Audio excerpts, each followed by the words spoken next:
I'd like to call the meeting to order, if I can, please. I believe we have quorum, and I'd like to welcome everybody to the 38th meeting of the Budget Committee, and I'd like to call this meeting to order. Of course, I'd like to welcome all the members of the Budget Committee, visiting councillors, and the public and the media.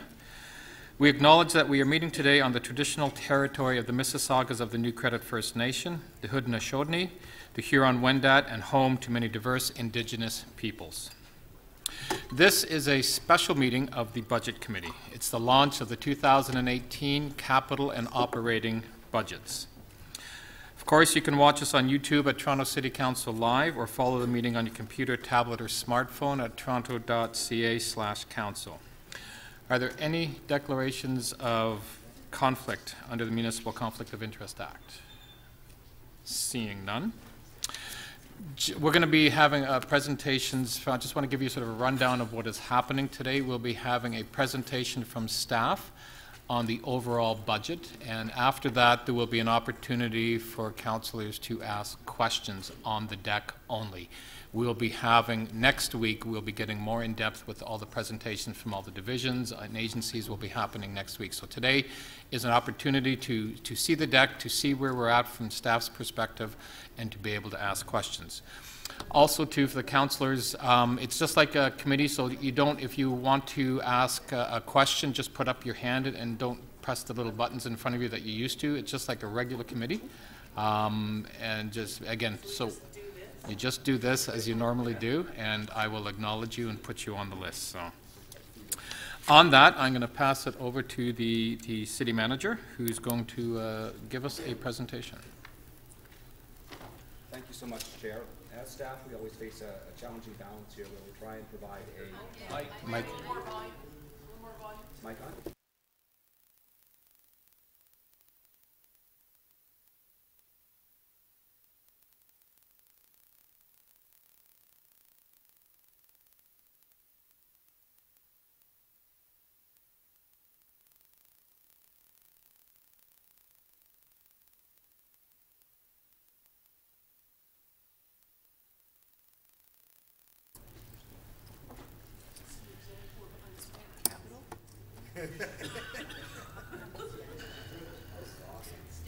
That's not an efficiency, by the way, just to let you know over there. It's a little unspent capital in the council chamber.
doubt it. I'll move just over here.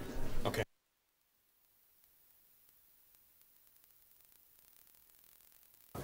Okay, with that as a metaphor, harbinger, starting point, I'll move over to the other microphone. My apologies for that.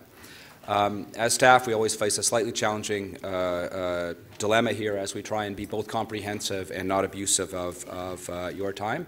So I'll go through the opening slides as quickly as I can while leaving some room for others to go through the more detailed material. And because of the nature of provincial and because of the nature of municipal budgets, it's very important to actually go through the material and explain as clearly as we can the basis of the preliminary budget. I do want to express my very real appreciation to the extraordinary amount of staff work being done by city staff and agencies in support of today's preliminary budget launch. I particularly obviously want to single out Joe Farag, our acting CFO, and the excellent Josie Levita for simply extraordinary efforts in getting us to this point. If I can jump directly to slide 5, please, and just simply review for the sake of completeness some of the fundamental strengths that Toronto brings to this budget process. We are the 4th largest city in North America by governed population. We have extraordinary diversity. We are the center and a driver of the Canadian economy. That economy that we are a driver of, we benefit on page 6 from a fundamentally diversified and strong economy. That's reflected in the international rankings, and we show these on slide 7. And we should reflect briefly on the privilege we have as a city in living in a very strong, resilient economy, and the fact that a great number of people worldwide come to bring their talents and efforts to join us.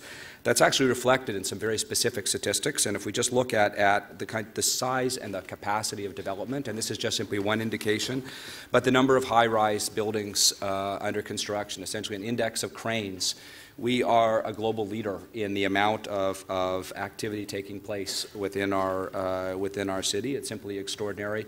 This is not something, frankly, we should take for granted. This is something we should celebrate, but we need to understand that this is something that is both driving our economy and needs to be addressed through public policy.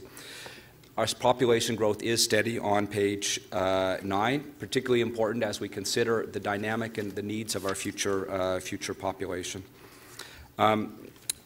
Page 10 is very small print. I'll just put it up for a moment, but City Council should recognize, and I think to some extent take some credit for and celebrate, the reality that we are coming to this budget from a very strong fiscal position. We enjoy very solid credit ratings. They've been stable for a decade and a half. I'll show a couple other metrics in just a second that indicate why that is the case.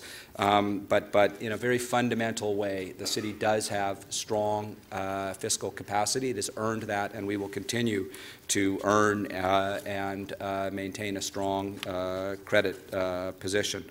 Part of that credit position is our strong liquidity position, and you can see that on page 11. And just to observe that increase you see in the 2016 is a function of shifting from bonds into more liquid assets as we get ready for the new investment board in anticipation of higher returns in terms of our reserve funds. Last slide I want to show here and spend a moment on is our low debt burden, and to recognize that the City of Toronto has been prudent over a period of time. The debt is manageable, and the preliminary budget we're going to walk through today leaves the budget in a manageable position consistent with Council expectations. Page 13 obviously reviews our ownership of large enterprises that turn out significant dividends for us, particularly Toronto Hydro and Toronto Parking Authority. And simply the last slide on page 14 before I get into the meat of the presentation is a review of essentially the very strong fiscal position the city has to start with. Council does have the capacity to invest. Council is in a position where it has fundamental fiscal choices available to it. That is a function of the historic success in maintaining moderate budget growth, strong competitiveness and improved competitiveness in our business property tax ratios, high levels of liquidity, our resilient revenue base, and the fact that we have worked with OMERS and others to make sure that we have a very limited pension liability risk. So very strong basis for this launch of this operating budget. I'll go directly now into the City Manager's overview, and I'll remind us very quickly, if I may, the construct of the preliminary budget. And this is not a staff-recommended budget. This is the preliminary budget. This is essentially as far as the staff from the city and agencies can take council and budget committee in terms of the existing policy direction. So what we've done is we've simply worked to maintain the existing policy direction as that relates to the council direction on expense targets net zero set in May, which allows for a potential property residential tax pegged to inflation. It carries forward the 2017 earlier policy direction on business property tax ratios. It maintains council's commitments to existing service levels, and it incorporates agency recommendations by the TTC, TCHC, Toronto Police Services. So that's the basis. The basis is to just simply bring forward as part of this preliminary budget essentially the management of the pressures we face each year, manage that within the context of the existing policy direction from the council, bring that forward as far as we can. We also need to, as part of this context, address pressures that are essentially legislated or are unavoidable, things that City Council has already bought.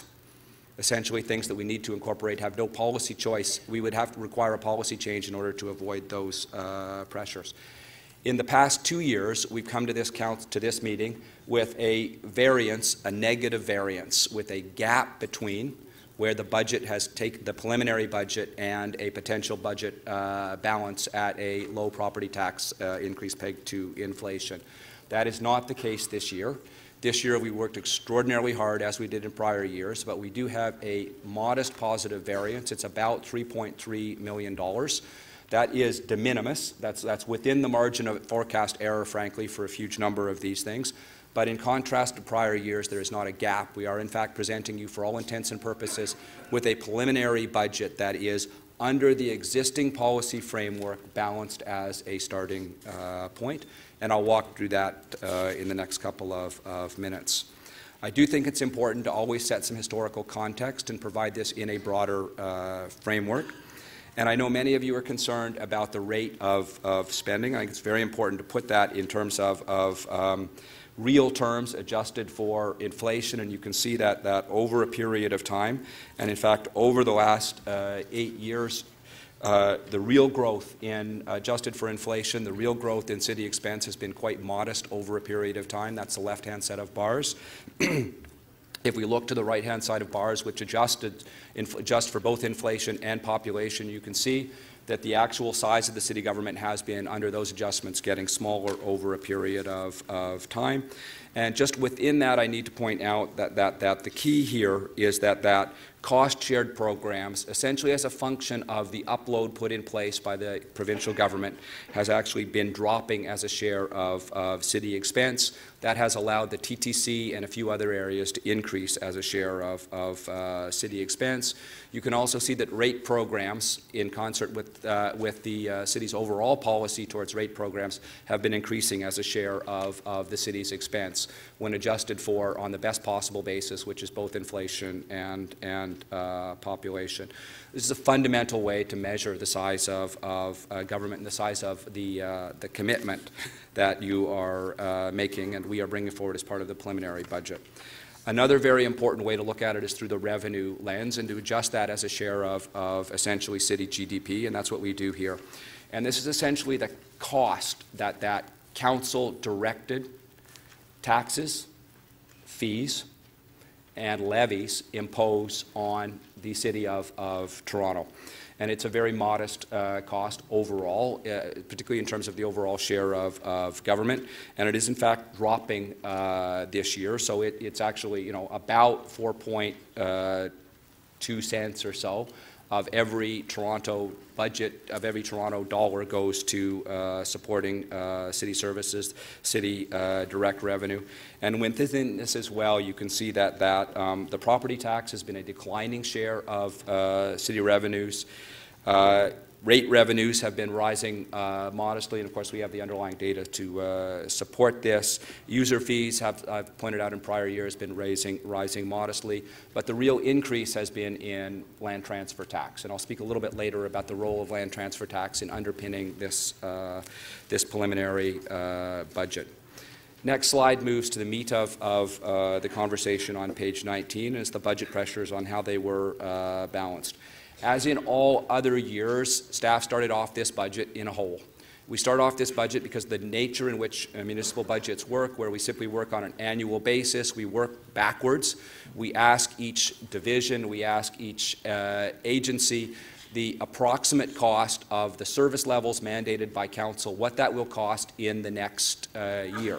That tends to produce a fairly high number. My view, it's not necessarily a useful number. It's certainly not an indication of overall fiscal stress. We have worked, however, to bring that number down as we have in prior years. And fundamentally, there were $510 million worth of overall pressures identified at the beginning of this cycle. That the way in which we've brought them essentially to balance in terms of this preliminary budget starting point is through combination of land transfer tax, an unforecasted increase in land transfer tax, assessment growth, an assumed tax rate increase at the rate of inflation, which this year is 2.1%. And to be very clear, that is a council decision and up to council. We are making that assumption as a starting point, not as a policy recommendation, but as a starting point. And it is also very consistent with the council direction given to us around managing expense, which again was based on the opportunity to provide council with the potential for a tax increase pegged to the residential property tax increase at the rate of inflation, a variety of revenue changes, and of course TTC fare increase this year is pegged at 0, which is a function of the TTC board decision of earlier this year. To show how that works in more detail, and particularly to explain how we were able to manage council's direction to us provided back in May, council's expenditure direction back in May on the operating budget was to achieve 0 on the net side of the equation. And we have come very, very close to that, with city programs achieving about a little bit less than 0.5% increase. And I'll walk through some of the basis for some of that increase in a couple of minutes, but a very, very tight expenditure increase. Accountability officers growing. It looks like a big number. It's on a very, very small base. TTC growing by 3.4%. The actual rate of growth of TTC will be a little bit higher than that because there are some non-program expenditures for future wage settlements associated with the TTC that are excluded from that number. So that's an unrealistically low number in terms of the 3.4%. And then you can see that in other areas, we are the TTC, Toronto Community Housing, is benefiting, and we're bringing forward from the prior year's investment. But in terms of year-over-year change, that is flat. Toronto Police Services again remains flat year over year. Other agencies, there's a modest decline in a few areas, and overall agencies increased by 1.1% in this calculation. So the total area of kind of essentially controllable service, operating service, the area that we can reasonably expect to control, what council targeted with their net zero objective, we did not quite get there. We very nearly got there, a little bit less than 1% net spending and growth on the controllable expenditures. There are other expenditures that are not fundamentally controllable, even with a policy change, because they are essentially, capital from current would be a policy change, but we brought that forward. That increases, as it has over the last number of years, by about 20%. And debt charges reflecting other decisions made by council and the increased investment over the last number of years are growing at an annual rate of approximately 10%. I do want to stress that this has been a challenging budget to produce. Within that 0.4% city numbers, what we actually have, and you'll see this in the budget notes, is the general managers of the city divisions that report to me have worked with extraordinary diligence, and we, for example, have held transportation, I believe, to net zero or a little bit better, and much the same thing with parks, forestry, and recreation and others. So management has delivered exactly what council asked them to deliver back in May. This is exactly what we were asked to do, and I take a fundamental pride in the work of our public servants in delivering on council's direction. We need to actually bring that number up and not only deal with the disaggregator, but show that that plays out in terms of the overall impact of the budget. On a gross basis, in terms of the 2017 operating budget versus the 2018 preliminary operating budget, the overall change is 2.9%. The revenue change overall is about 3%. And on a net basis, the overall growth in expenditure is 2.8%. And obviously what this does is blends the two columns, the two categories, the controllable and uncontrollable, or the policy change and the non-policy change expenditures on the earlier page. I do need to spend a moment talking about how we actually were able to achieve those changes and some of the areas that we were not able to achieve the requested net zero. And effectively, we were only unable to achieve net zero or the no increase on a net basis in areas where we faced external changes. And on the shelters, we faced two sets of external changes. One has been an increase in demand over the course of the year, and the other has been a funding loss from the funding provided by the Government of Canada. Fire services are rising as a function of primarily changes in WSIB related to recognition of work-related cancers and the arbitration impacts from a recent award. Tax deficiencies, again, outside of the controllable category, but those are a function of tax appeals and adjustments coming in less than we had forecast. We also are paying for in this budget a number of things that were deferred from prior years or known to be coming and are essentially things that Council has already bought. And we're enormously proud of the opening of the Toronto-York subway extension. That does come with a cost that is baked into the $28 million, as well as the cost of integrating the Presto system and the benefits that brings. Toronto Community Housing is in a much more secure fiscal position in this budget. We have worked with the TCHC board and management to ensure that we are in a position where TCHC has told us that they do not need to permanently close units. So that is, in my view, a significant accomplishment. That does require that Council accept the TCHC capital proposals and that we defer approximately $18 million worth of a sinking fund contribution as well. And the capital financing costs that were on the earlier page, debt charges, and of course the continued implementation of Council's policy to increase capital from current add up to about $113 million. These are things that could be changed by policy choices from Council. Council could, for example, alter the funding for TCHC or others, but these are consistent with the recommendations by those agencies from TTC, TCHC, so we bring them forward as part of the preliminary budget.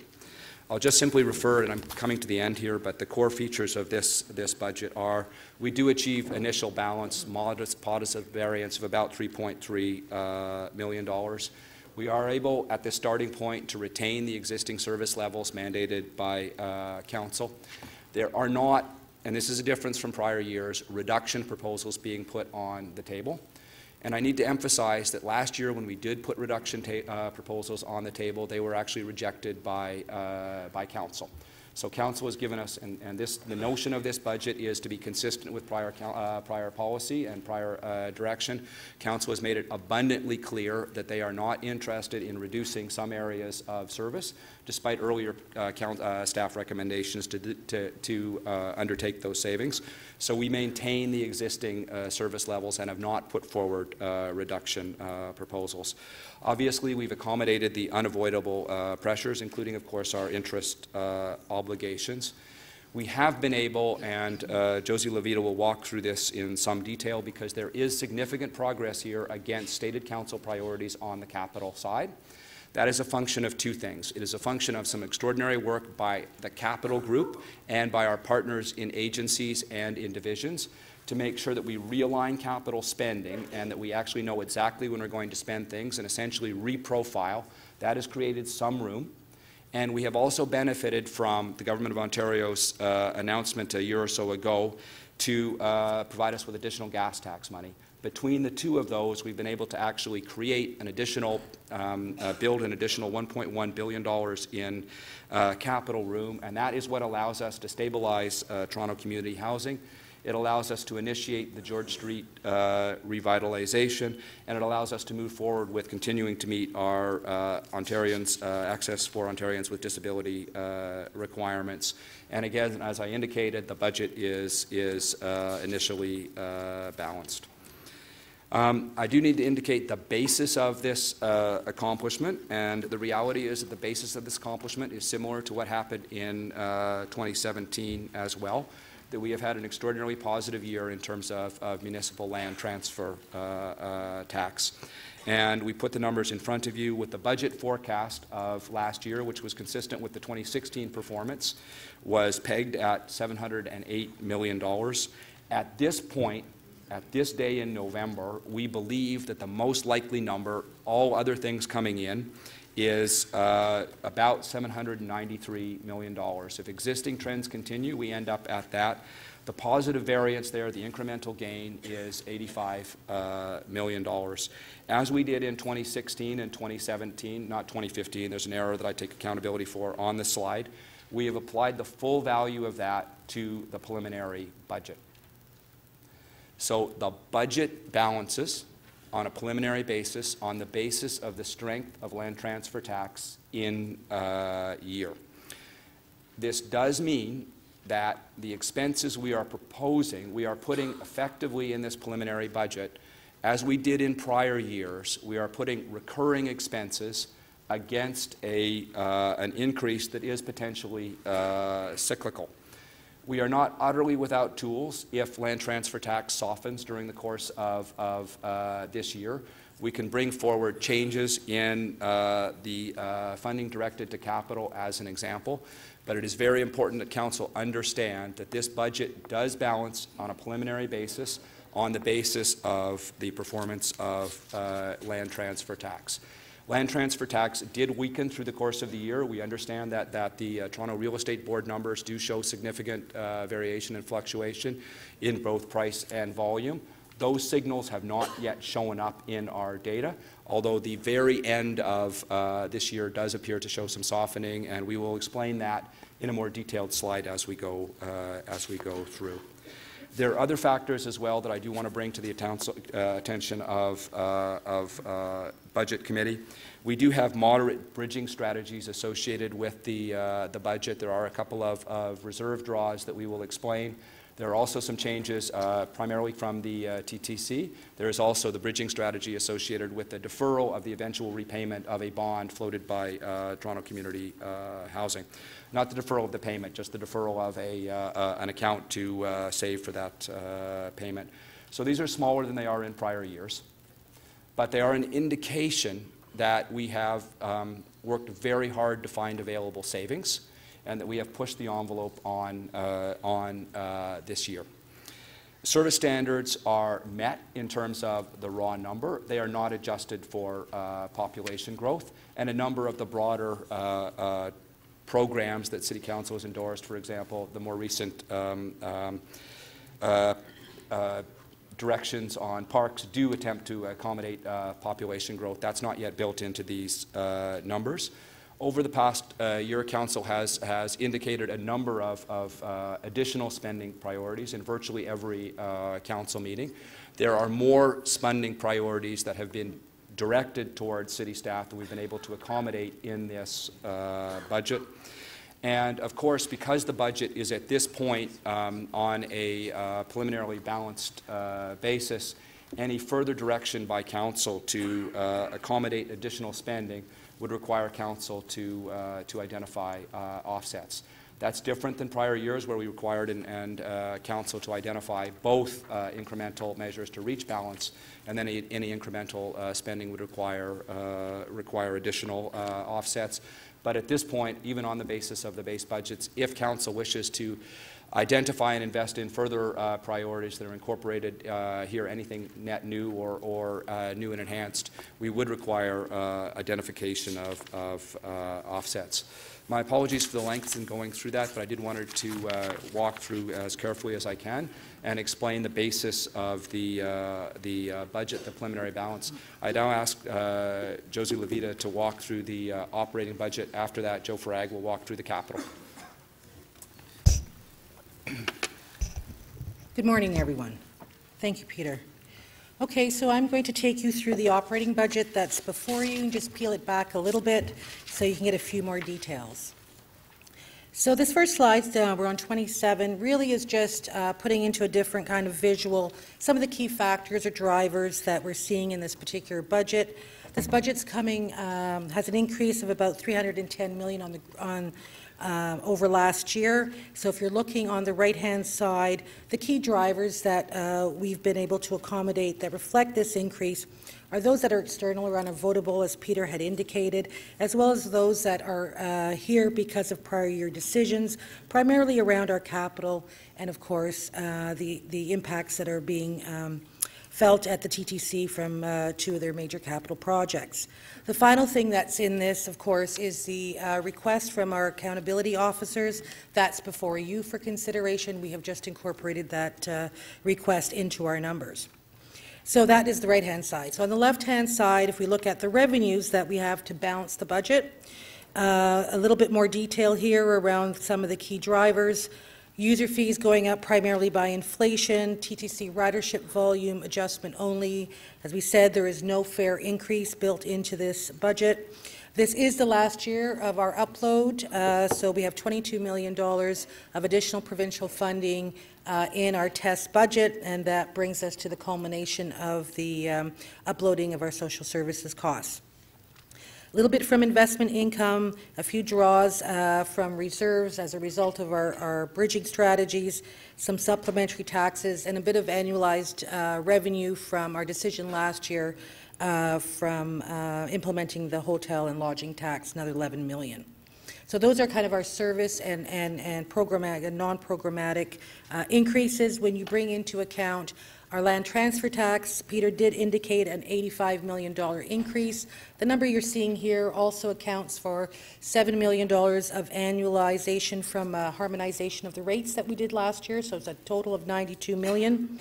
Our assessment growth currently is set and pegged at $55 million. This is our best information at this point in time. As you know, we get the final assessment rolls in December, and we'll be reevaluating that with any updates in January. 2.1% a residential property tax rate increase. For the purposes of balancing the budget, we need $57.6 million. So what that leaves is a marginal positive variance, which is that little dashed point at the top of the revenues, $3.4 million, which is available for any service expansion considerations that you may have through this process. Okay, next slide. As Peter indicated, we started with a budget pressure of $510 million. This is just identifying how we actually dealt with that pressure. 10% of it was from bridging strategies, and I'll go into that in a little bit more detail. That is down for what we had last year of $92 million. Our revenues that are non-tax related was contribute about 16%, and you have the list there that I've just spoken about. In total, all our revenues together with land transfer tax and property tax rates brings together 56% of the budget being balanced by revenues and another 34% in expenditure changes. So what the expenditure side shows is that a lot of work around revised estimates, further analysis, collaboration between financial planning, our city divisions, and our agencies, and that has brought in $175 million, as well as the ability to no longer have the $54 million TCHC requirement, which last year was part of our bridging strategies. If I can just take a moment to remind the members, last year we had a $54 million number in front of us, which was a value that would have been a requirement to increase subsidy to TCH to help deal with their capital.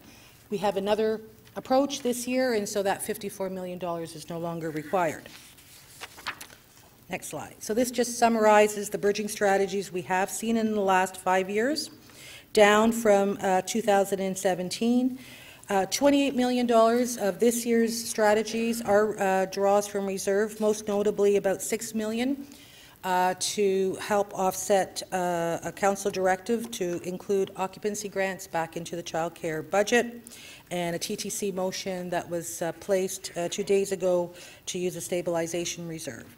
$21 million is essentially the $18 million, or the residual part of the $72 million we were addressing last year, which is the deferral of the sinking fund estimate into 2020. So I'd just like to spend a moment on TCHC so we have clarity about how this budget, both operating and capital, address it. So if you recall, last year there was an investment of $37 million made, 31 into the base budget, which helped stabilize their operation, and an additional $6 million in debt servicing funds that we gave them to continue with Regent Park revitalization. That continues into this year, and that's why we see a zero subsidy increase. So that's restored last year's operation and is sustained on a go-forward basis. In fact, when we get to the details of TCHC, you will see that they've had some efficiencies, and they've been actually able to reinvest some of that to restore some service standards to tenants, particularly around maintenance and cleaning and repairs. So that's really a good news story. In terms of this year's budget, what you will see on the capital side is that we've actually made room for $279 million of debt funding. We've been asked through the Tenants First report by Council to look at a 2-year interim funding solution. That's what is in the capital plan. And so we'll have a bit more discussion about that. What that allows us to do is fund state of good repair backlog for 2 years and fund in-flight revitalization phases of capital works underway for that 2-year period.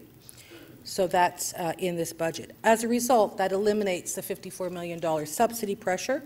Now, this is a decision of councils because this is the first time that the city is actually going to be borrowing on behalf of our TCH Corporation, and so that is a recommendation before you through this process. But I think the impact of all this, of course, is that we do have sufficient funding to ensure that we are not that we are preventing closures over the next 2 years. Next slide. So this is what the budget actually looks like. These are the usual donuts that we show. It's 10.97 this year for a preliminary tax-supported budget. On the right-hand side, you can see the various funding sources. Very similar profiling to 2017. Similarly, on how the money is spent, on the right-hand side where the money goes, we have our emergency services that make up about 17% of total spending, our social services at 27%, transit and transportation combined is another 22%, all our other city programs at 21%. Governance and internal services continues to be quite low at 4%, and so I think we're, as an organization, quite proud of that. And really the last point that I'd like to focus a little bit on here in the next slide is our capital and corporate financing, which is at 9%, or almost $1 billion, and that's an increase of about 1% from last year. So let me just take a moment to talk a little bit about that. So while we see the capital and corporate financing as a key part of the funding that's required to maintain our capital program in flight, we also have operating impacts that deal with the completion of capital projects.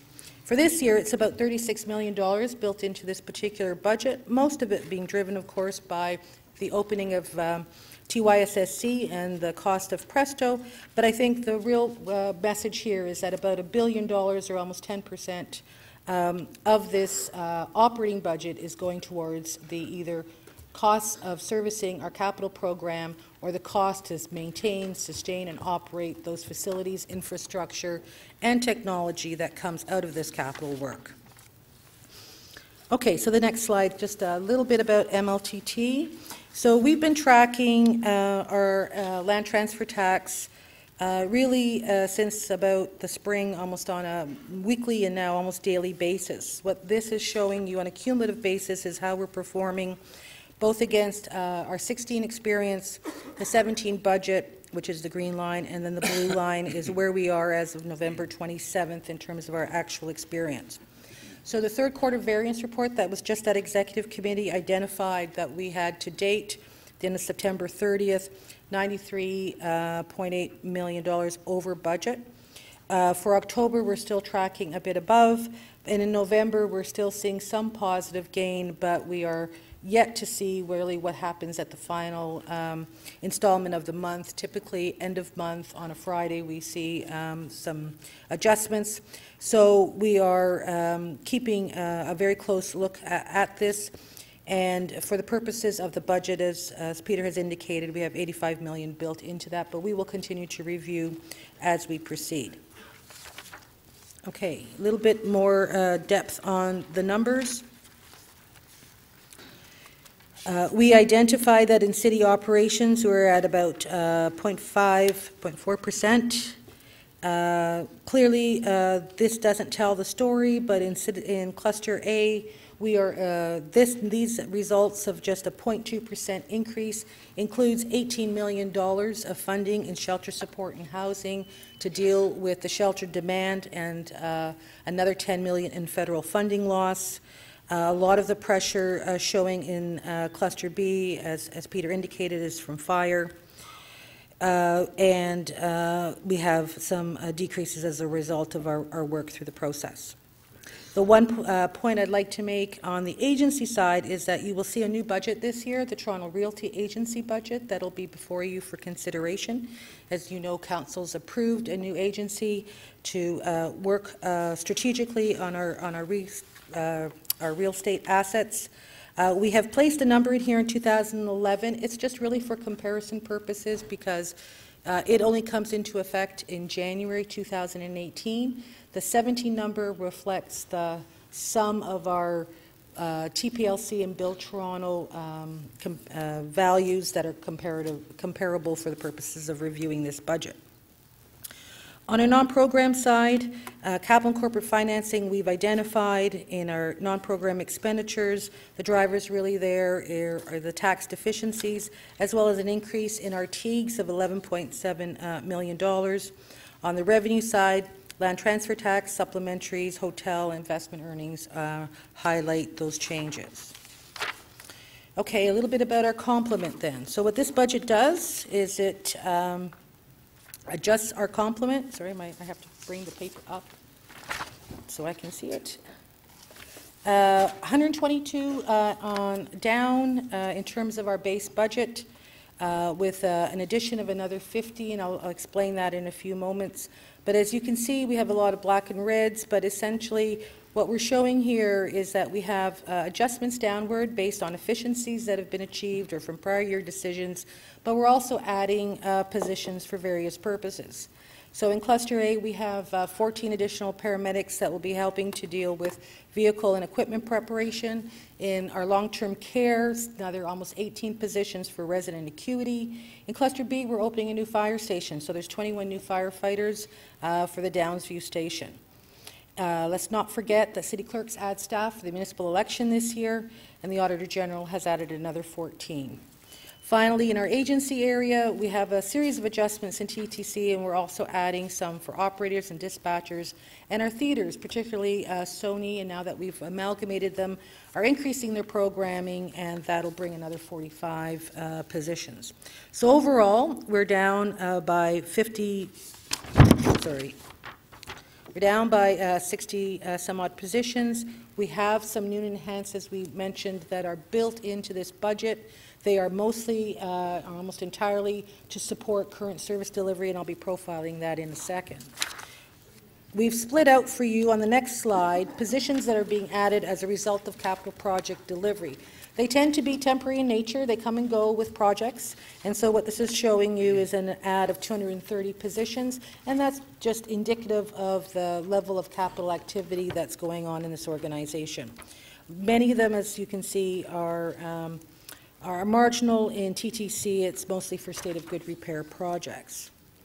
So just to be crystal clear, we have built into this preliminary budget $14.7 million of gross expenditures for what we are calling support to current service and capital project delivery. There is no net impact on the budget. On the net budget, they are fully funded from sustainable sources, whether it's from capital projects, from third parties such as Metrolinx to help with various transit activities. But here's a categorization of the types of things that these positions will be achieving. That's built into the budget. So that is what we call included in the preliminary budget. The next slide highlights the level of service expansion requests, categorized really by kind of how council has provided direction on them. These are not included in the budget. So that totals about $95 million gross, $41.3 million net. So when we refer to the additional room that was made available, that would be in part for consideration, available for consideration in this list that council, committee and council would be deliberating. In addition, I just want to remind members that we had a vacancy rebate program that was eliminated last year. Council direction was that 50% would come to the city as savings, 50% would then be attributable to both poverty reduction and retail distress. So what's available in this budget is another $5.5 million, which is a partial implementation of that rebate elimination. So it is sitting as an expense at the moment, but as you deliberate on those two sets of expansion considerations, there will be a $5.5 million available over and above the $3.4 million for expansion in those two areas. The last thing I would like to just highlight for folks is that we've had council ask us to continue our work on doing equity analysis as it relates to the budget process. So we started that in 2017. We've made a lot of progress this year with the leadership of our social development, finance, and admin staff and collaboration across the organization. We have an equity impact analysis that's been provided for any reductions to the budget and any requests for expansion as well.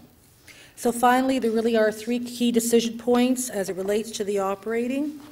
First would be in order to eliminate that $54 million pressure on TCHC, would be the council approval of incorporating debt for TCH into our capital program. And then, of course, Budget Committee to also consider both those new enhanced requests that are included in the budget as well as those that are there for your consideration. Just so that we're clear of where those things are, you do have a separate package that has numbers, and then behind that we have included lists of all the new and enhanced requests, both in and not in. So with that, I'm going to turn this over to Joe Farag, our acting CFO, to talk to you about the tax implications in the operating budget. Thank you, Josie. Good morning, everyone. Mr. Chair, I just have a handful of slides, and I promise not to take more than 10 minutes. Council, as you may recall, has previously directed me to provide you with a tax impact analysis at the time of budget launch. And the reason for doing so is that we want to advise this committee as well as the public on not just the budget-related tax implications, but also other implications, namely related to CVA and provincial as well as council-adopted policies dealing with taxation. This slide illustrates for you the 2018 budget implications from a tax perspective. As Peter said, the residential tax rate increase is pegged to the rate of inflation in Toronto, and that is at 2.1%. With respect to the multi-residential tax class, the province implemented a regulation last year that freezes the multi-residential tax ratio. What that effectively implies is that there will be no tax rate increase absorbed by the multi-residential sector. With respect to commercial and industrial tax classes, City Council policy directed that these classes share a lower tax burden than the residential tax class, and as such, the commercial rate reflected here is proposed at 1.05% and the industrial rate at 0.7%. Overall, the budget as proposed would increase taxes across the entire tax base at 1.47%. In addition to these budgetary rate implications, there are other impacts that property owners are likely to experience, And slide 43 provides the fact that MPACT assesses the values of all properties in Ontario. And the last assessment was based on valuations as at January 1st of 2016. Those valuations are essentially used to determine property taxes for 2017 to 2022 tax years. Slide 44 highlights for you the impact associated with these reassessments on different classes. So when the assessment of property values took place in 2016, the values within each of the classes appreciated at different rates. And as you can see from the slide, the multi-residential class appreciated at a much higher rate than the average. And accordingly, but for provincial intervention last year, the multi-residential class would have experienced a much higher tax burden. Conversely, as you'll see, the industrial property tax class had a lower rate than the overall city average, and that burden would have been lower. With respect to slide 45, this slide illustrates for you a summary of the property tax impacts that I've just discussed.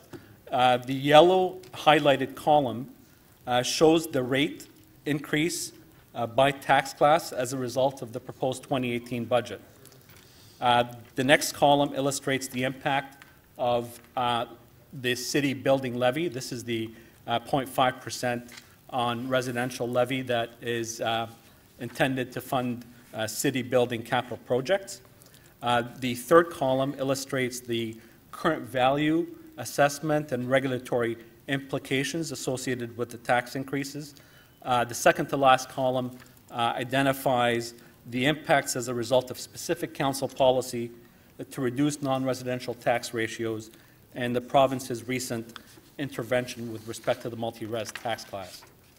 In total, the far right-hand column illustrates the total impact across the city, and you'll see the bottom right-handed number, it's in red.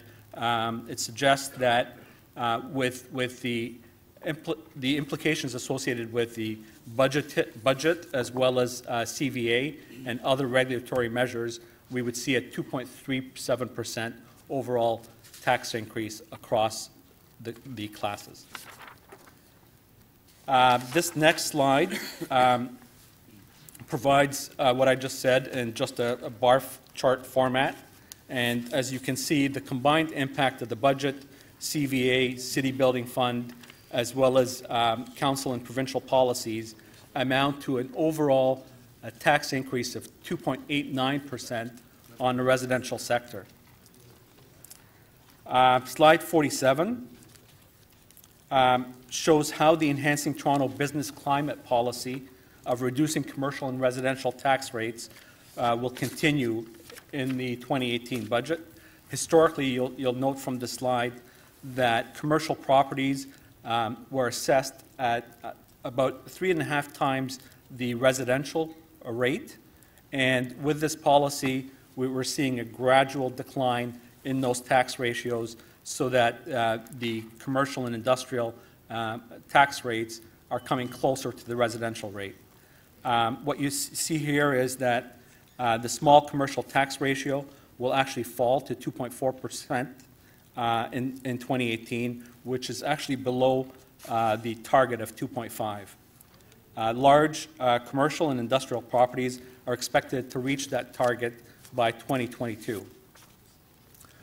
Slide 48 presents the tax impacts on the average residential property in the city. And based on the current preliminary estimates, an increase of roughly $8 is projected as a result of CVA and policy and regulatory impacts on the average residential homeowner. The budgetary impact is expected to be about $59. With respect to the city levy, the increase is expected to be about $14 for a total increase of $81 on the average residential homeowner. Slide 49 illustrates how much an average homeowner will pay for the different programs and services that are provided by the city.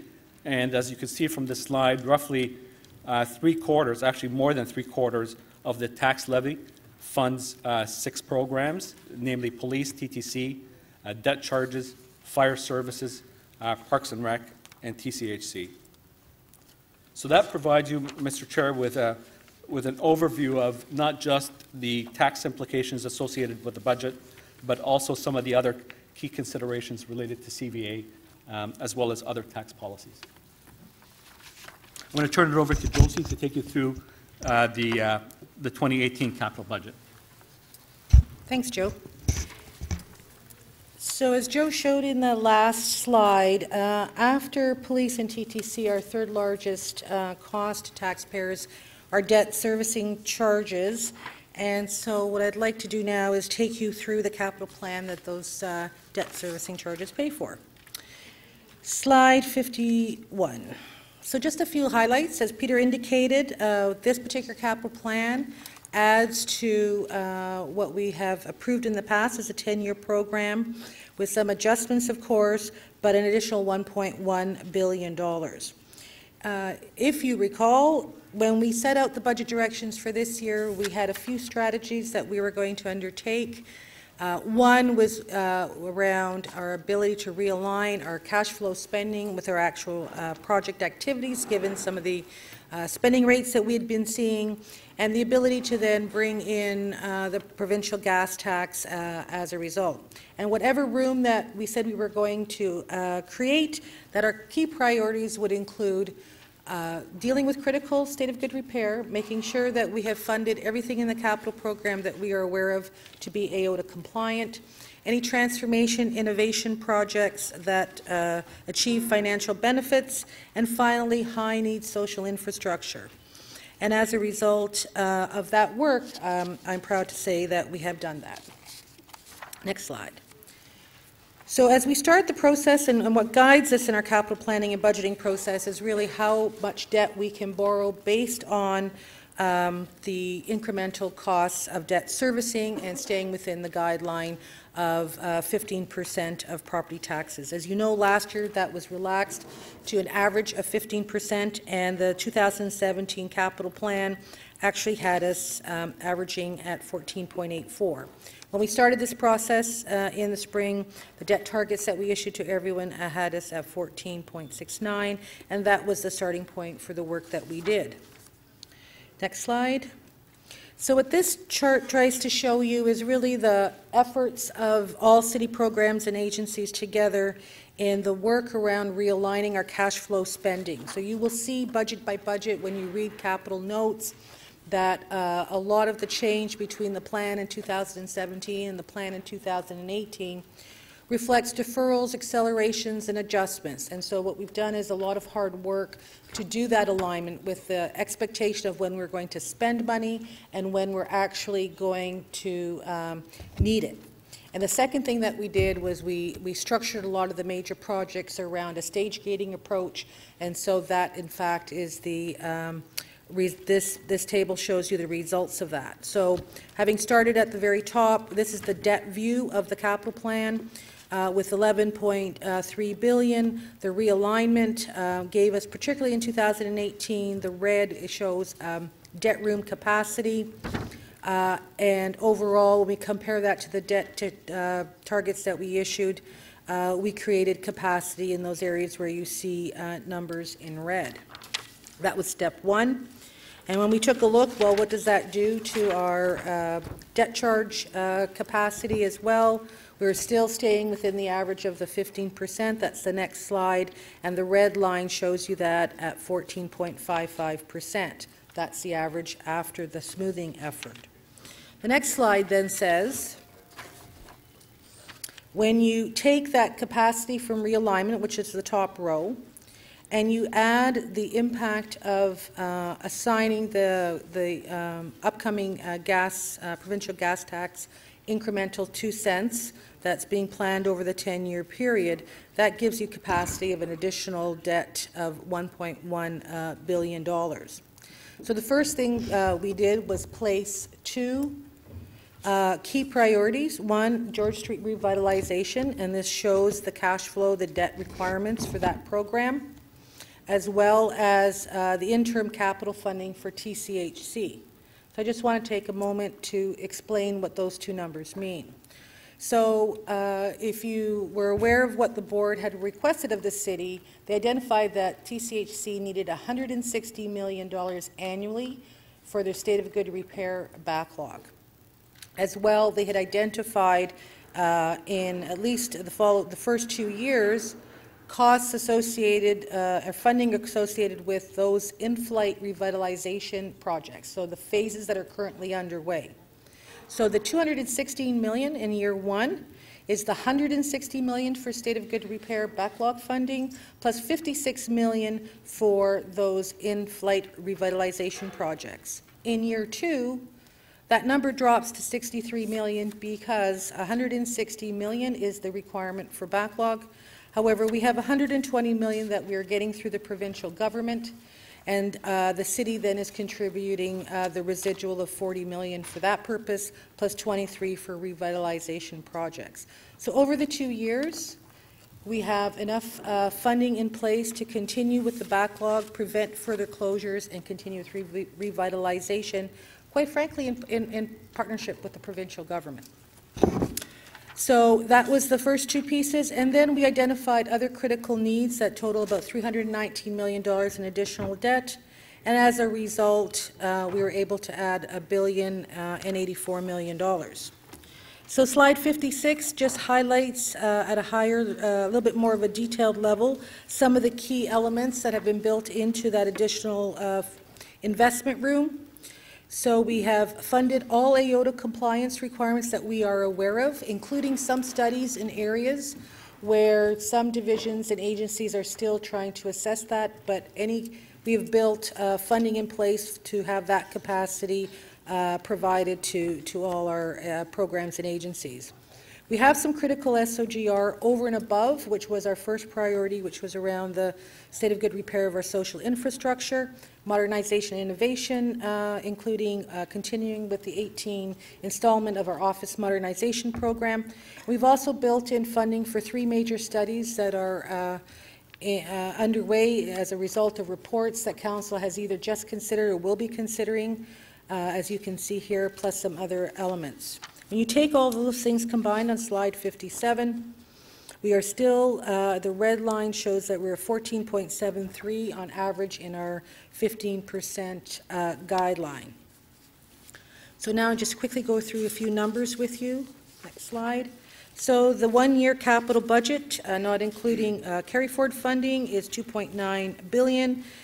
You can see the splits both in terms of the program areas to your left, as well as the categories of spending, over 50% of state of good repair, and most of it going to transit and transportation, as we have seen in prior years. The next slide shows you your 10-year capital program. For tax-supported spending, it's $25.7 billion, very similar in profile to what we see in year one of the 10-year plan. Next slide gives you the funding sources associated with both the budget to the left and the plan to the right. The key difference between the two in terms of where the money comes from. On the budget side, on the left-hand side, we can see that debt contributes 32% and CFC at 12%. Together, it's 44%. Over the 10-year period, it's still 44%. But it's really a 50-50 sharing of that expense as we grow the CFC contributions in our operating budget based on our current practice, and that really brings down the debt servicing costs into the future. And the only other addition that we see there, of course, is the additional provincial gas tax that we have put in for planning purposes. So in terms of our backlog, last year I believe I showed you a chart that actually said, you know, backlog was coming down a bit. But when you peel back the Gardiner Expressway major investment from that, it's actually trending up. And so what you're seeing here with that Gardiner excluded is that at the moment we're seeing it going up from 4 or almost 5% to about 7.8% as a percentage of replacement value. And that is really despite a lot of investments we've made. So we have continued 53% of state of good repair funding. Our priority this year, as I said, was into our social infrastructure. We have put a little bit of money into different areas, but in slide 63 you can see some areas actually decreasing, but some key areas that we're still on watch and that will continue to be priorities as we move forward. The one thing that we're dealing with in kinds of this information that we track is that divisions and agencies continue to update the condition of their infrastructure, so this becomes a fluid assessment, and as we get that refreshed annually, we continue to then reevaluate where the highest level of need is. Finally, the debt servicing associated with this capital plan, you can see here, is provided both on an absolute value, so by 2027, $775 million associated with that. It's there on an incremental value as well. And what that shows you is that at the end of the 10-year period, our net debt will be at $5.7 billion. There's 1 year in there where you see incremental debt servicing going down, 2022 by 21 million. That's because we're retiring 648 million of debt in that year. So just to wrap up on budget process, we are at the beginning of the public portion of this process today. The dates are set out for you. The next round of meetings between today and into January start in 2 weeks, where we will have program by program and agency discussions. Following the holidays, we have our public deputation process. In January, we wrap up and move into executive and then council for approval just before Valentine's Day. Want to remind you that we have a budget website that we continue to improve to ensure that we have information and education and engagement for the public, as well as for all interested councillors who would like to delve a little bit deeper. And I leave you with the key dates. And Mr. Chair, that ends our presentation. Thank you, Josie, Peter, and Joe, and all of your staff, staffs across the city for the incredible work that you've done over the last year in getting the budget together. So I want to thank you for that work. We are now going to be taking questions on the presentation from councillors, and I will begin, as tradition has been with the Budget Committee, is to have the Budget Committee ask questions first, and then outside councillors. Sorry, Councillor Davis, I know your hand's already there, but you got 2 hands. Oh, and look, your name is on the list, but I'll begin with questions from Budget Committee members. Councillor Campbell, to begin. Thank you for the presentation. Thank you, Mr. Chair. I guess this is to Ms. Levita. What's the city's overall debt, and in which direction is it trending? Or Mr. Farag?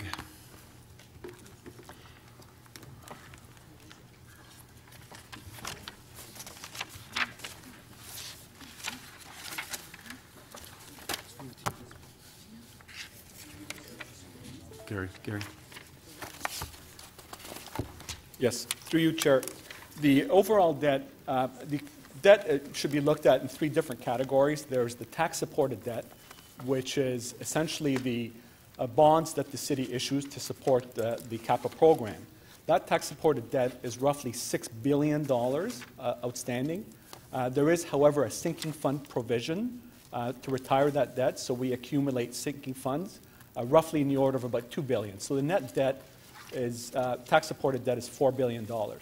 In addition to that debt, there are debt that is outstanding that's taken out by the agencies, typically TCHC, most notably TCHC. They have debt outstanding of roughly $500 million. So on a consolidated basis, the city's overall debt on a net basis is roughly $4.5 billion. So, but we're paying. So next is about a discrepancy in the amount that we're paying on an annual basis. So on slide 20, if I'm reading it right, debt charges are $555 million. And on slide 32, I'm seeing debt charges of $603 million. Am I looking at 2 different numbers?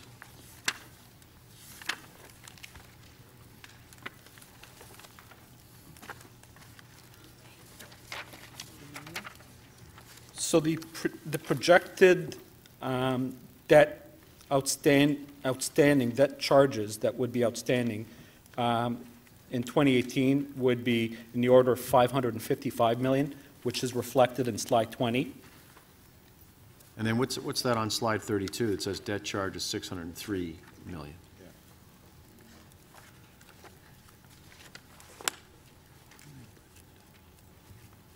So I think we'd have to verify that number, Okay. but it could possibly be an amount that's related to gross, as well as potentially other outstanding debt from agencies that's consolidated. So I guess a question for the city manager. We always receive a cautionary tale on the potential detrimental impact of an MLTT drop. And we exercise prudence, but we keep going with the number that we had the year before. So first question is, what's the city going to do if there's a 10 to 20% drop in the first quarter of the MLTT? What contingencies would we put in place? And how quickly would we see that, and would it impact our service levels and our budget? So we obviously don't know how that would impact. We've obviously undertaken a very close analysis of the numbers. We've worked with the province and provincial officials to try and understand whether they have any incremental insight into essentially the lags that may affect, because we have seen a change in the market that has not yet, at least up until the third week of November, shown up strongly in our numbers. So this is frankly a very specific econometric challenge that we don't have much insight into. We are proposing the same, we built into the basis, the preliminary budget, exactly the same set of assumptions or the same decision rules as we did prior years. As in prior years, if there were to be a reduction in the growth in MLTT, or simply a reduction in the absolute value of MLTT, a couple of things would happen. We'd step back and look at the overall position of the budget at that point in time. There may be a little bit of additional assessment growth or other things. There's always a little bit of understanding about whether or not there are hedges that appear in the budget. But that's step one. Step two would be to come back with council and propose potential policy shifts. And the policy shift that I signaled right there is we have $40 million worth of not flex, but money devoted to longer-term capital projects that might be adjustable in the short term to avoid any draconian immediate measures on the operating budget. So, yeah, and I'm just getting back to the cautionary tale. There's no cautionary tale about the rising charge of debt servicing. It now makes up almost two-thirds of what we spend to subsidize the TTC at over $500 million. And that's going to continue to rise to the point where we're going to be spending almost, in a few years, $700 million in debt charges. Should that not be a concern to Toronto's taxpayers? Last question. I'll answer the question, then ask Joe to provide additional pieces. The city's debt is quite moderate overall. The city has a relatively conservative policy, much more conservative than the province would allow us to have. It limits city debt to tax-supported debt to 15% of the tax-supported piece in terms of the core debt. We spoke about some of the other things that are consolidated in. Even with the consolidation, as I indicated at the start, that's well within the tolerance of the rating agencies. However, you are absolutely right.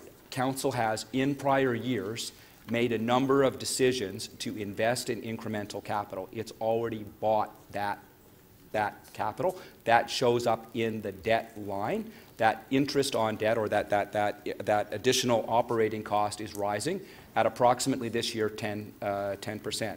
That's not a cautionary tale. That's a reality. Because we do budgets on a one-year basis, sometimes it's surprising to councillors to learn that they have prior committed, but that's not a surprise. That's simply baked into the decisions that council has taken earlier. That's not, frankly, a policy choice. There's policy choice about the extent to which council continues to rely on the MLTT. Thank you, Councillor. Next is Councillor Carroll. That's perfect, yeah. Oh, sorry, are we standing? We're not standing, okay. Committee. I have a bunch of questions. I suspect we might get into a second round. So the questions that I'll stick to here follow on Councillor Campbell's questions with respect to the debt. You started the presentation, Mr. City Manager, with conversations about our rating agencies. I know I can't ask for particular things to be delivered today, but I will be asking if Council could be provided with the full script of the rating agencies, the three bonding agencies' reviews. We're still AA. I don't see pluses. We're still AA and one AA1. So if we could see the full comment, we see the best comments there. But if there are cautionary comments in there, we want to hear them. So I'll be asking for those. With respect to debt, most of the comment that we have in here is based on our own policy around how much we want to commit to debt servicing, and on the basis of percentage of budget. But I continue to wish, so that Council understood when you say we're relatively moderate in terms of debt, that we could know what is our debt, actual debt issued right now, not committed over time, but actual debt issue right now, and what is that on a per capita ratio. I do also wish we had some idea of the comparison of ourselves with like cities, so that we understood not just our own policy about how we want to do the debt servicing, but where our actual debt issue is on a per capita basis with respect to others. Is it possible to get that early on in the process? Certainly. The rating agencies do, in fact, look at these types of debt metrics, and the agencies do compare the city across similar jurisdictions within North America. So we certainly can provide you with that information on a per capita basis, as well as our future capacity to absorb additional debt to meet capital requirements. Right. And when we say our future capacity, would you be basing that on how we hold our overall budget, both capital and operating, or would it be capacity based on the economy of the city? The rating agencies both look at both metrics. They look at the fiscal capacity of the city to take on additional debt, and the revenue sources that would fund that additional debt, as well as the diversification of the city's economy to ensure that from a long-term perspective that the economic fundamentals of the city are positive enough to ensure that that future debt is repaid. And you understand that my reason for asking those questions are not so that we're limiting ourselves to just measuring ourselves against our own policy, but the other metrics allow us to understand whether or not at this point in time our policy is actually best serving the city. That's my reason for wanting to know. We can't review our policy, can we, unless we have those other metrics before us. Certainly, and that will be provided to you in the form of a briefing note during the course of these reviews. And I might add, and perhaps the city manager could speak to this, he's looking at introducing a long-term fiscal plan which will address those precise issues. Thank you. Thanks very much. And just to be abundantly clear, I did go through the metrics and the approach of the rating agencies just to make sure that Council understood that you are in a position of solid fundamentals, and that does allow you choice, and that you are not constrained by the rating agencies. And we want to be very careful never to be constrained by the rating agencies, but I wanted to confirm that we are in a solid overall place, and that does allow Council choice. Thank you. Thank you, Councillor. Thank you, Mr. Chair. Councillor Mihevc, next for questions. Thank you very much. I'm on page 55, and I just want to make sure I understand this clearly. Last year, or maybe it was 2 years ago, the struggle was a $2.6 billion cost for revitalizing TCHC. Then, if I remember right, about a third of it was dealt with through refinancing, joint partnerships, and so on. So we were down to 1.7, if I'm not mistaken, still without provincial money, federal money. So that 1.7 now, we are over 2018 and 19 will deal with another, call it 300,000. So in the simple math, we're down to 1.4 still to go, and we're feeding into that as federal money becomes available in the out years. Yeah. Through you, Mr. Chair, that is a pretty good and accurate depiction of where we are. We have worked through Juliana and staff and Cluster A and ourselves very closely with TCH staff and the board chair, being able to translate their information, their needs into city financial speak, so we could be very accurate about what the issues are. And so what they've identified for us is the need for continued state of good repair backlog funding to eliminate that backlog, and then an additional amount, and I just don't have it at the top of my head, to keep them at a certain index level of 10% so that they're maintaining that state of good repair. So what we have here is 2 years to ensure that, at least as a stopgap, based on the direction of council, that we can do that, and then we'll be reevaluating that through the tenants first work that's going to happen. So bottom line, are we able to say to our public the value proposition that, look, one way or the other, we will, within a 10-year period by 2027, fund state of good repair for TCHC? That piece, there's a lot of other housing pieces that we need to attend to, bracket that for a second, but at least state of good repair, it is more or less done. So through you, Mr. Chair, you'll recall that Council asked us to come in through the 2018 budget process with an interim financing strategy for TCHC, and that's what this does. We will be coming back in 2019 for with the long-term strategy. I see. Okay, so almost there. Well, we're good for another couple more years anyway. Okay, and then the George Street vitalization, just because it's just above there, that includes basically the all the work related to Seton House, and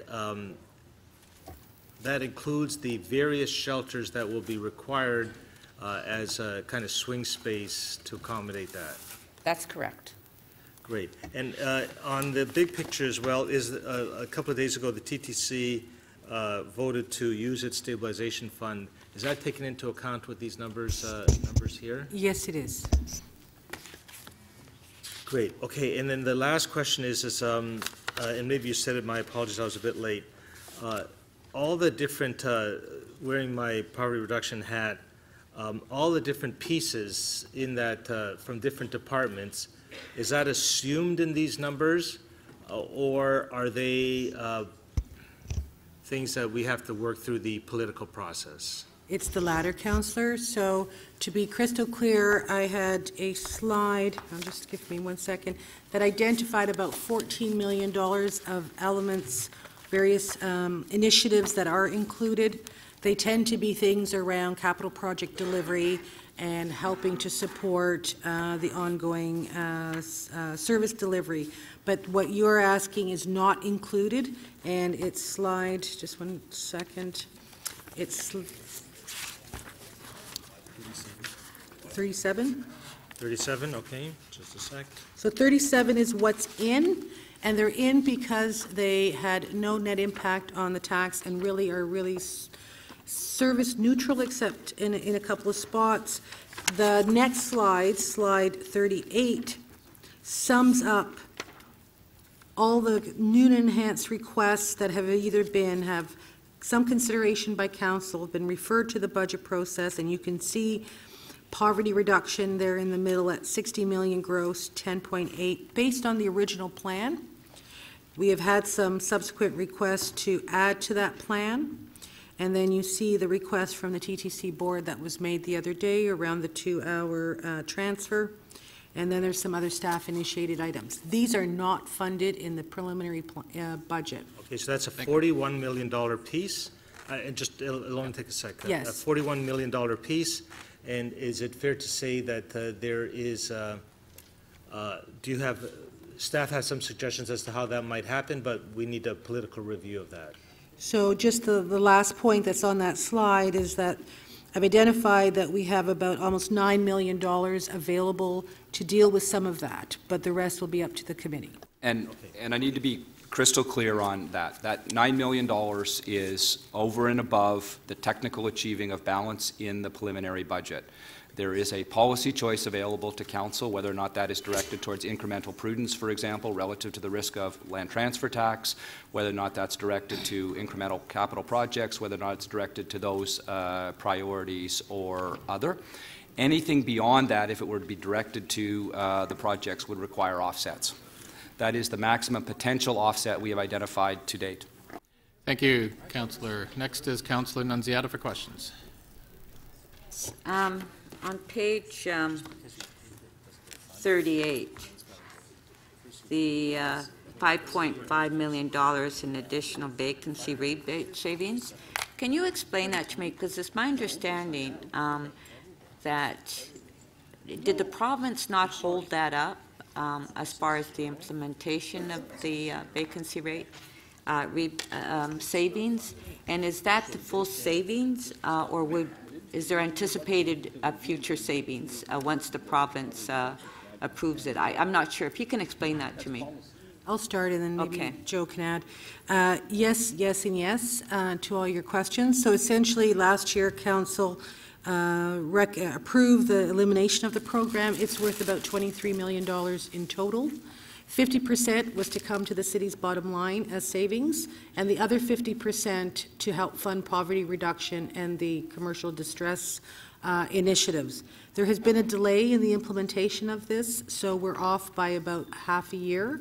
So what you're seeing here is 50% of the 50% of the savings. So in other words, we'll be able to realize in 2018 the portion that is coming to the city of the final quarter amount, this 5.5, and then in 2019 we'll see another $6 million. Because of the delay, we needed to hold back that other half to continue processing to the end of June of 18. So the province isn't holding it up. So it still went through. Like they're not holding up the. A request. My understanding is that the regulation has just been tabled. And it's expected to be in full force and effect before the end of the year. Oh, okay. So that's good news, right? For the TTC, do we know what the loss of revenue as far as ridership in the honor system? Through you, Mr. Chair, I don't have that detail in front of me. We could get that for you, though. Stephen? Yeah. You can get that? Well, to the extent that it's available, is there an answer? Does TTC have information?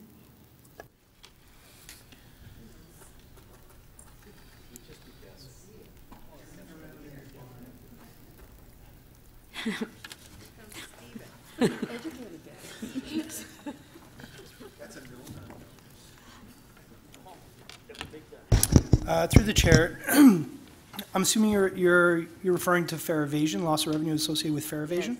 Yes. Yeah, I don't have that information available with us today, but we can ensure that we provide some information on the briefing that we'll be doing on, I believe, December 14th. Okay.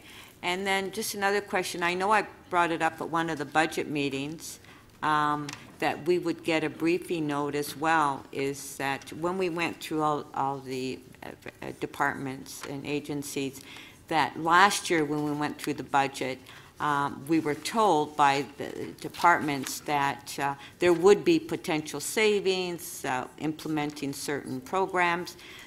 Would we be able to get the savings, that actual savings from last year to this year on what was promised to us by some of the departments' divisions?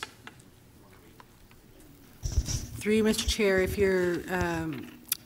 if what you're referring to are the potential, are all the proposals that council approved in terms of savings? And that we were promised in right. various departments, that there would be in next year's budget, there would be a huge savings, and, so I just want to know, did we in fact have a savings or not? So I need a briefing note on that. So what we can do for you is identify what council approved as efficiency savings in 2017. We can identify where we see any annualized savings coming out of those initiatives, and we can identify the efficiencies that are built into this budget. Thank you. Thank you. Councillor DiCiano next. Thanks, Mr. Chair. Just quickly, page 38, where it says refer to the budget process, TTC board recommended, should those two numbers be, are those in the wrong columns, the 11 and the 6 million, or how's it gross 6 and net 11? So through you, Mr. Chair, when I first saw the numbers, I thought the same thing, but it's actually a revenue loss as a result, so there's a gross cost to it, but the net goes up higher because that incorporates, I think, a loss of revenue. Right. Okay, and on page, I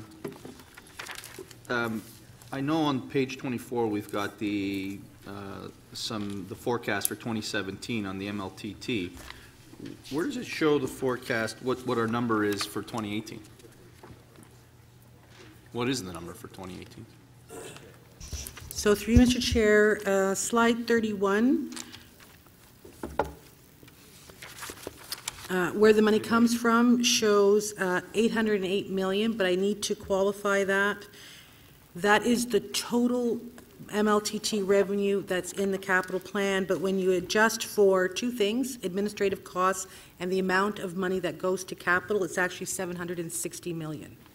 So next year, we're anticipating 760 In 18. in 18. That's correct, and that compares to 668 in 17. Right, so it's still roughly 40 million or 35 million below what came in this year. Because it says this year, the forecast is 793.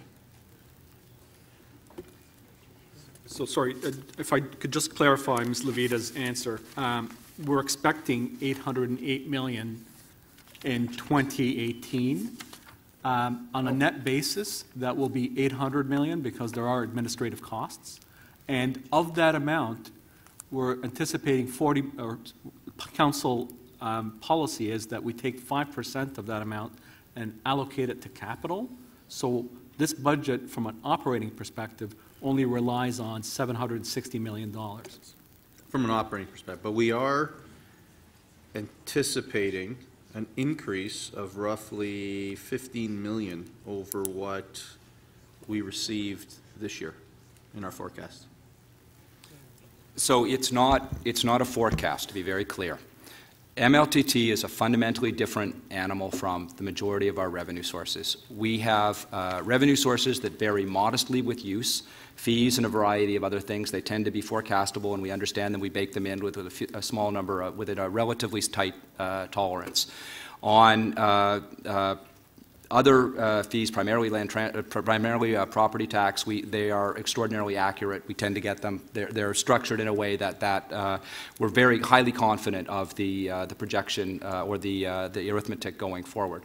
Land transfer tax is a fundamentally different piece. It has increased dramatically in a way that has not been anticipated. It has the potential to be a cyclical revenue source.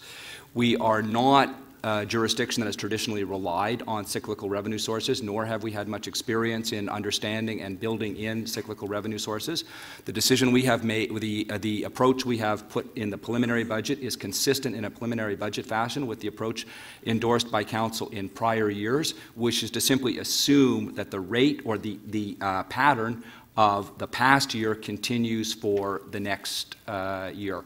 Council has expressed comfort with that in prior years, and in fact the increase is the basis. The increase of 17 is the basis on which this budget is founded, quite frankly. But that's a policy choice available to Council, whether or not it wishes to vary that understanding or assumption. Yeah, no, I agree with everything you've said. I'm just asking that we are, in 2018, going to be relying slightly more on the MLTT to balance the budget. Is that correct? Yeah. Yes. Okay, thank you. Thank you. Councillor Burnside. Thank you. Through you, so just to follow up briefly on the MLTT, I believe you said for this coming year it'll be an extra 92 million?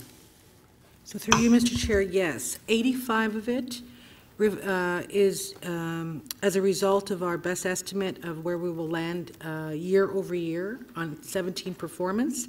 And the other 7 million is because we harmonized the rates partway through the year in 17, so we're getting additional revenue coming out from that annualization. Okay. If we were to increase property tax by 1%, what does that yield? Is it about 30 million? 29 million. Close, okay. So basically, this is offsetting an increase of 3% in property tax? Is that fair? Yes, okay. It's equivalent to that, yes. Yeah, thanks. But my really important question to me is a comparison of slide 42 to slide 45. I'm trying to understand the purpose of slide 42, given it looks like 45 is the reality. And we're really always, and when we have these discussions about property tax, it really comes down to residential. No one is really focused on the others. So what is the purpose of 42? So 42 illustrates the tax impact associated with adopting this budget. Slide 46, however, illustrates impacts that are beyond the tax rate increase that's related to the budget. And these include things like current value assessment shifts, as well as policies that promote the shifting of taxes from industrial commercial classes onto residential over time. And so that is the combined impact illustrated in slide 46. Okay, so just to confirm, the reality, and I'm not arguing with the reality, I just want to make sure that we're talking about the same thing. Given the city building fund and this thing called policy, which I'm still a little bit shaky on, the actual increase to residential tax rates will be 2.89%, and inflation is pegged at 2.1? That is correct, yes. So it's 0.7%, right, over and above inflation? Yep. Okay, thanks. Thank you, Councillor. Sorry, if I could just add, the amount of overall tax increase related to the budget from all classes is only 1.47%, which is below the rate of inflation. Sorry. Oh, yeah, no, I understand that, but the actual, okay, there's the budget impact, but the actual, hey, we're writing a check impact is 2.37, no? Which is kind of the one that matters, is the writing the check, right? The other matters, because what you as council have available to fund programs is the 1.47. Sorry, could you repeat that? There's some noise behind. They both matter because, first of all, the structure of property tax matters in terms of the impact on employment and other aspects.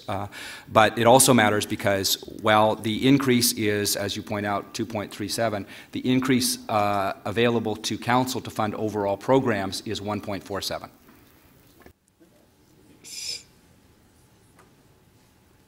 Well, I thought the city building fund funds programs. Yes, one would have to add the city building fund to that equation. So, okay, sorry, now I'm like even more confused than when I started. Is it in terms of funds for the city, is it 1.47 or 2.37, or is there some number in between? It's 1.47 to fund the budget that's before you. Okay. In addition to that, there's a 0.35% to fund the tax, the city building levy. And where does that go? It goes to support the capital program. Okay, thank you. Thank you, Councillor. We'll now go to outside councillors for questions. I have Councillor Davis as the first one, and we're going to work our way across. So we'll begin with Councillor Davis, then Perks and Doucette. Thank you. I guess my first question has to do then, and it's similar to Councilor Mihevc. So we have $42 million of unfunded requests that have come from capital, and we have $8.9 million to potentially fund those. Is that correct? 95 million gross. Yes. And 41.3 million net. That's correct, Councillor. These are So we've got 43 million of unfunded with 8 million to potentially pay for it. 9, yeah, 8.9. 9. How did you select the ones that are included in the budget, because there are many in that list that are not net neutral, are not net zero. So through you, Mr. Chair, these are all net neutral. They're zero net. So for example, we have projects here where it's really just about executing on capital project delivery, slide 37. So that's $5 million, all coming from either our capital program, Metrolinx, and others. So in this slide, it has red figures against, in the net column. Sorry. Are you saying those equal the gross column? Because it doesn't seem to line up to me. I'm sorry, which slide are you looking at, Councillor? There's 14 million. I'm on page 16. There's 14 million in gross and 16? Okay, zero. So they're all zero net. Okay. So we've not put in any of the enhancements that Council approved and referred, even when we asked to have them in. Through you, Mr. Chair, the directions that we received from Council said to be directed to include it in the submission, and it's before you. It's been referred to the budget process for consideration with other priorities. Okay. There is one recommendation in which we were asked to put something into the Children's Services budget, which we have, and we were asked to identify a funding source, which we have, which is one of the bridging strategies we're bringing forward in the preliminary base.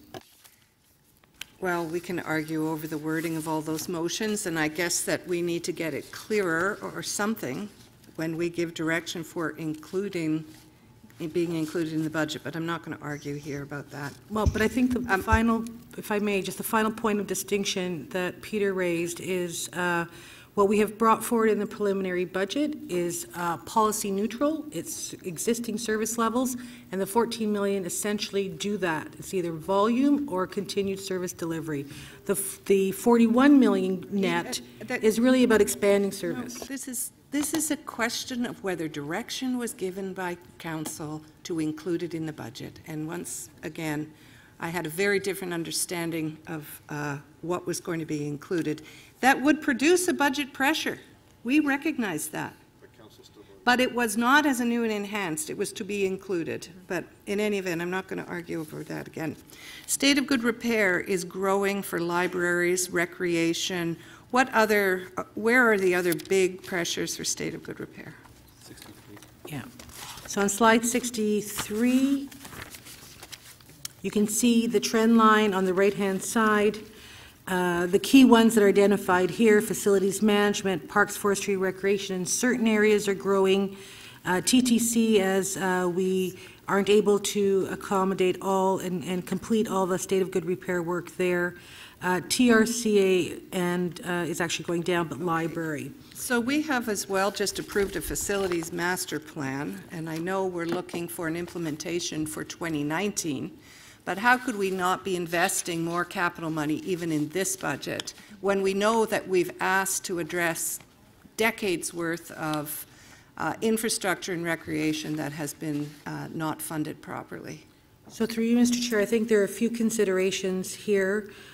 Firstly, and I believe the master's facility plan did speak to the fact that about half of that plan was already built into the capital plan, so that has been protected in terms of facilities, and how that works and how we rethink that and the impact it has on state of good repair on that infrastructure is yet to be seen. Okay. And finally, the Children's Services 20% contribution that we approved to match federal and provincial dollars.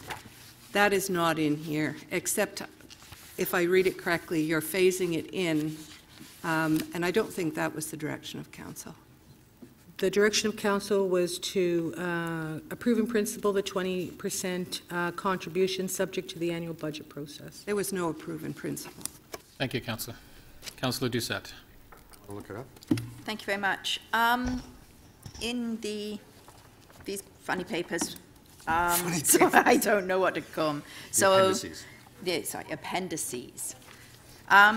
I see that we are not including in the 2018 preliminary operating budget lifeguards and crossing guards, which are two programs we have been made aware that the Toronto Police are going to be handing to the city. How are we going to continue these very important life-saving programs if we're not paying for them? So through you, Mr. Chair, this is the added cost to the city as a result of the transfer that's happening of the program, and the request for the funding is here amongst everything else. But I found both of those, not included in the 2018 pages, the 3.2 appendix. Council doesn't amend the budget, do they? So therefore, if I don't stand up at council and say I want these back in the budget, does that mean we don't have crossing guards and we don't have lifeguards on our beaches next summer?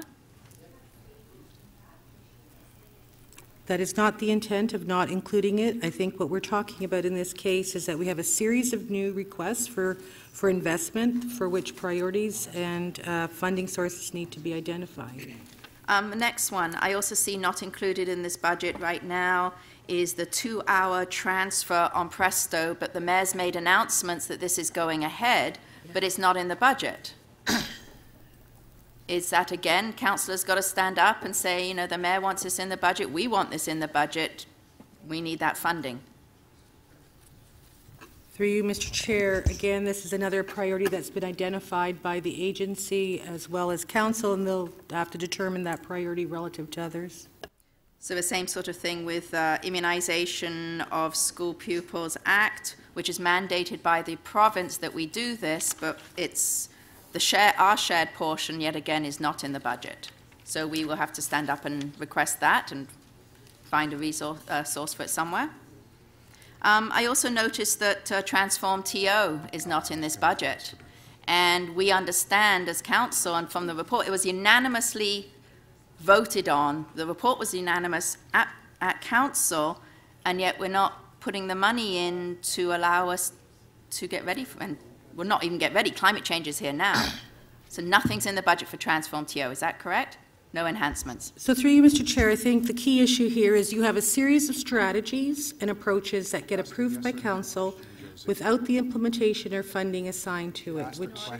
So we would have to find the money again for that. And again, I'm just going to leave. Why don't I just read off a couple of which I'm really surprised aren't in. Tenants First implementation is not in the budget. Student nutrition, which it was a 5-year program, but we made a 6-year program, so I call it my 6 and 5. The enhancements nor the cost of living increase are in this budget. That's correct? Mr. Chair, this is a preliminary budget, and all plans are coming forward for consideration in relation to each other. Okay, on to page 38 of your slide deck. We've got this 5.5 million from the vacancy rebate savings, and you said 50% can go to poverty reduction. I'm sorry, I didn't get where the other 50% goes. Mr. Chair, the direction from council was to look at using 50% of the savings towards poverty reduction, the other towards commercial retail distress. Commercial retail distress, okay. So the poverty reduction side we could use for our student nutrition. We could use it for the libraries opening Sunday hours, Wi-Fi enhancements, and youth hubs. We could decide to allocate a portion of that 5.5 to those programs because they do come under poverty reduction, correct? That would be true. Okay, thank you. That's my questions. Thank you very much. I just want to clarify, councillors, there's a lot of questions coming from some of our colleagues with regard to things that aren't in the budget. We are following the same process as we did last year. Items that came through council through various forms were referred to the budget process. I was very clear when I looked at items coming into council that I supported them, didn't support them, but I want to make sure they follow a proper process, which is coming to the budget process. They are now before us here today to look at. There are some, as staff have said, are technically not in the budget and will have to be, as part of the process, be put into the budget. Thank you. Councillor Perks next. Thank you very much. Thank you very much, Mr. Chair. Starting with slide 25.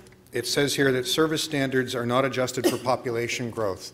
Are there broad categories of service that are, each individual reserves less service as a result of this budget than they did last year, in broad categories? I don't believe so, but I wanted to just make sure that Council understood that the concept of service standard related to the absolute service standard rather than a change to accommodate the changing nature of our city. And you mean by that that the service that an individual Torontonian receives is declining? Statistically, that of course would be true, but in aggregate, it's the what we are pursuing is the council 28. direction. Pardon me? What we are pursuing is the council mandated direction. I understand that. And just for all the other questions, please take it as understood that I understand that you're following council direction. I don't need that added to the answers of my questions.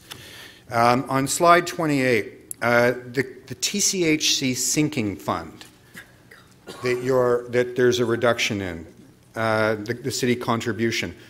What is the effect of that, the $18 million reduction in the contribution to the TCHC sinking fund? So what we're doing is just deferring, putting money aside to repay the debt which matures in 2030. So we'll have, as part of our long-term, so as I say, this is our interim financing strategy for TCHC, and the long-term strategy that we're bringing forward in 19 will accommodate, we'll look at that and how we fund that. So would it be fair to say we have a big whack of cash we have to pay somewhere down the road to prevent a shock to the system that puts our ability to pay that bill at risk? We've been paying off in regular contributions, but this year we're not doing that to the tune of $18 million. So through the chair, just to clarify, up until this point, TCHC has not had a plan on putting money away to the sinking fund. So, and we're coming up, we're accommodating that. We're going to bring forward options on how we accommodate that within our long-term financing strategy for TCHC. We are looking at options for that. Previously, council had our capital plan had anticipated putting in $18 million. So what's this $18 million referred to in slide 28? It's when we became aware that TCHC had taken out this bullet bond that would come due in 2030 something, working with them and in discussions with them, we thought it would be prudent to come up with a plan on how we start putting money aside so we repay that when it comes due, and we're going to be addressing those strategies through our long-term financing strategy for TCHC. So this is the number we would have had in if Toronto Council had a long-term financial plan before considering this budget. I just want to clarify that this is TCHC's debt. I understand that. I completely understand that. I'm asking, why is there an $18 million number here? This is what we should have contributed and aren't? What is it? So we identified that as an estimate on what TCHC should be putting aside to try and repay that debt. Okay, thank you. Moving to slide 29. I see this is where we talk about the can that we kick down the road, or the bridging strategy, or where the bridge lands, I don't know. I see a number of previous years where we've drawn money from reserves, and this year we're only, or other bridging strategies, this year it's 49. Have we wiped out all the can that we've kicked down the road in previous years, or are some of that cumulative? So through you, Mr. Chair, we had actually wiped out some of the bridging strategies that we had in the child care program in 2017 and made that whole. However, we have $6 million coming back in this year to fund the occupancy grants as a result of the direction from council as an interim measure. In shelter support and housing, that was as significant as $28 million in 2014. We are down to $3 million this year. If I could maybe just to be a little more precise. So in rough numbers, this term from 14, 15, 16, 17, there's about $280 million of bridging strategies that were there. How much of that does this budget pay off, and how much still hangs over us? So through you, Mr. Chair, on the reserve side, essentially almost all of that has been wiped out except for those two key pieces. What's the total of that, please? $28 million in reserve draws. So for example, in so thank you. I get it now. So In this term, in previous years, we've kicked $28 million worth of cans down the road, and this year it's another 49. Council, that's your last question. It's Oh, boy, am I going to need another round. okay. To Councillor DiGiorgio. Thank you, Mr. Chairman. On slide 20, I just want to try and understand the relationship between, I'm looking at capital from current, and I noticed that there's been quite a jump, unlike prior years. Not that it's not a good thing, I'm just asking. So we have roughly a 20% increase in capital from current. Can you help me understand the relationship that might have with the tax increase? In other words, if there had been only a 10% increase in capital from current, what kind of an impact might that have had on slide 40?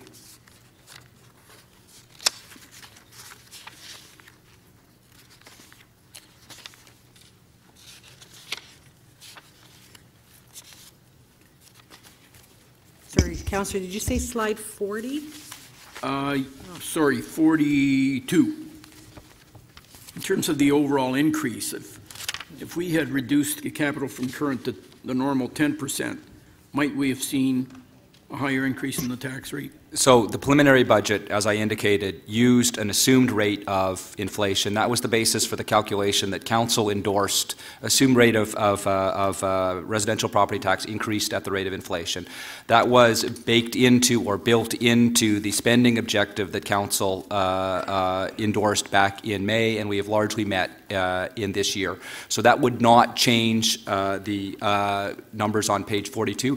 What it would change is the stack associated with incremental room or larger positive balance from the preliminary budget. But it would not change the tax. That is a starting assumption based on Council behavior and associated with the policy direction on expenditure that Council provided us in May. All right, thank you. Thank you, Councillor DiGiorgio. Councillor Fletcher's next. You have to put your own mic on yourself. Oh, we're in control. That's exciting. I'm just looking at the net here for the new and enhanced, not included, appears to be 41 million. Is that right? That's 2018. Is that correct? That's correct. Thank you. And then just going to look at which ones were actually Council referred to the budget process in this list. And I know Transform TO was very consciously referred to the budget process and left out of last year's budget. I think it was actually referred from last year at our budget. Would I be right to think that? So through Mr. Chair, in fact, Council actually approved and funded some initial startup money, and then they came back, the division came back in the spring with their full strategy and the various initiatives, and that was referred to the budget process. So actually referred directly, as instead of funding it all out of 2017, very consciously spent part of it, funded part of it, with the idea that it would be funded in 18. That was the expectation. Would you agree? In 17, there was an accelerated investment made prior to the strategy coming forward in the spring that then was considered and referred. Yeah, but I think that was Council. I'm just asking of what. So you didn't assume that that's what Council wanted, because that's not the answer that I'm getting. So I'm just trying to understand when we've given a direction how it's being interpreted. So the S.H. Armstrong pool is now back up here. That looks like it's not funded for 2018. Is it in the lease with the school board? Through the chair, it is in the lease with the school board. Council did approve extending funding for S.H. Armstrong to the end of the first quarter of 2018, so that the balance is being considered through the budget process. But technically, it's not being advanced. It's submitted for consideration through the budget process. I understand, rather than direction. And there's other things that are pretty major projects for the city. Is the anti-black racism work funded or not funded at this point in this proposed budget? It's all part of the same list, Councillor. So it's not. And the same with the Aboriginal Affairs Office. It didn't make the budget. That's correct. And of that $41 million that isn't available, where would you identify the flex funding to make up some of that difference? How much is available? Where would it be identified? So we have identified on slide 38, actually $8.99 million as a starting point for the committee and council to consider. So 9 million, 41 new and enhanced, some of it directly directed by council, and $9 million that is available for that. I'd just like to ask what the value of the TEAGs currently is in forgiven taxes. Who can tell me that? This year, currently. Can you hold my time, please?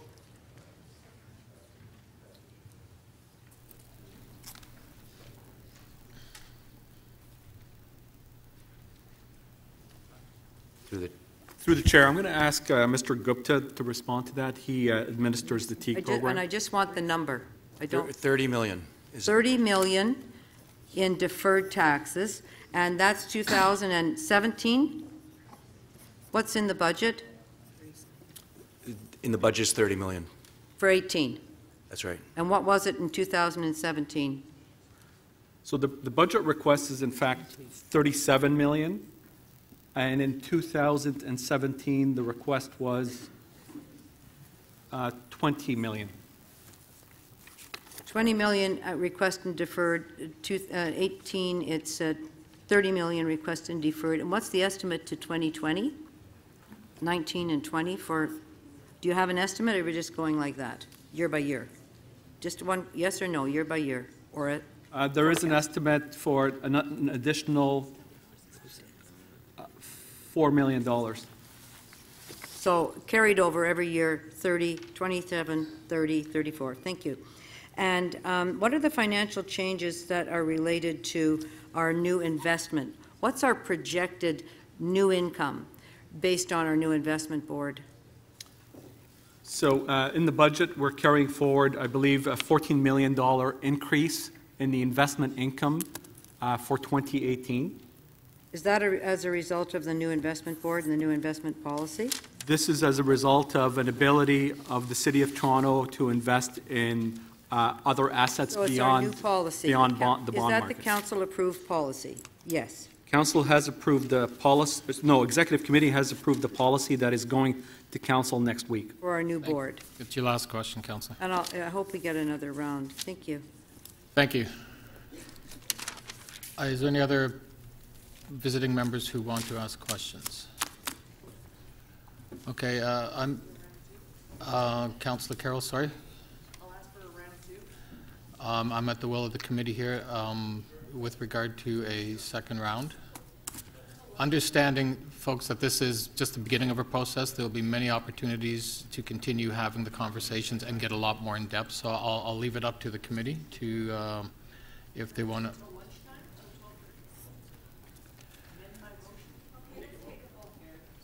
Okay, I'll take a vote to extend for a second round of questions. All in favor? Opposed? That loses.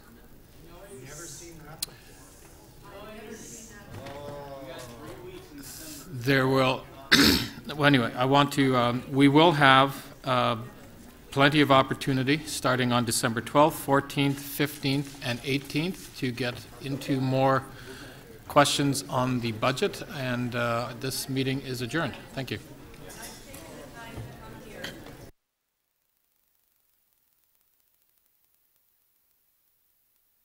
Council, I need a motion to receive the item. All in favor, opposed, that's carried. Thank you.